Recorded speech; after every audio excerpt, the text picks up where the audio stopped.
Alors, on va créer cette première version du spirolater avec Carmetal puis avec DGPad. Donc on est ici dans Carmetal. Donc la première chose c'est de passer en 3D, ce qui se fait en créant une nouvelle figure 3D. Donc on va dans le menu fichier, nouvelle figure 3D. On obtient donc un repère 3D et il faut créer un point 3D auquel on va attacher la tortue. On utilise ce bouton ici qui permet de créer un point 3D en manipulation directe. Je clique n'importe où et j'obtiens un point 3D ici, libre, dans Carmetal. Donc on attachera ensuite la tortue à ce point A. Donc le script tortue c'est un script classique de Carmetal que l'on crée dans l'interface de script. Donc je crée un nouveau script que j'appelle par exemple Spiro. Pour créer ce script, on va utiliser les boutons ici qui sont des boutons générateurs automatiques de code. Alors la partie qui est ici concerne la tortue 2D et 3D.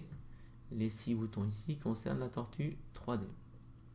On va passer en beginner mode, ce qui aura pour effet que, alors je valide le beginner mode, ce qui aura pour effet que les instructions tortue généreront du code en français et que ici les boutons JavaScript généreront du code, donc du JavaScript francisé simplifié.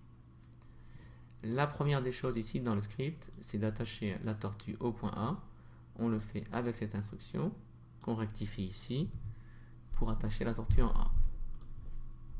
Donc ensuite, dans Carmetal, on ne va pas utiliser de dynamisme ici pour obtenir une figure plus fluide et on ne va même pas créer de curseur, on entrera directement les valeurs de n et du nombre d'itérations sous forme de variable JavaScript.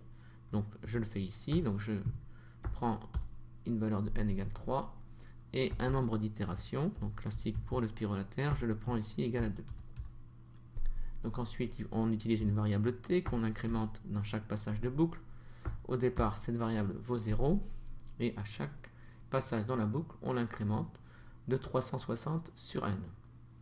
Ici il me faut imbriquer deux boucles. On va utiliser le générateur ici automatique de boucles. Donc si j'utilise ici ce bouton, vous voyez que ça me génère ça et je modifie pour faire une boucle pour i allant de 1 à 200 et je recommence pour le nombre d'itérations. Donc cette fois-ci ce sera avec une variable j et je vais faire de 1 à nb iter. Ici je peux enlever. Alors ensuite il ne me reste plus que les instructions tortue ici. Donc il faut aussi que je fasse la manipulation sur t, donc on augmente à chaque fois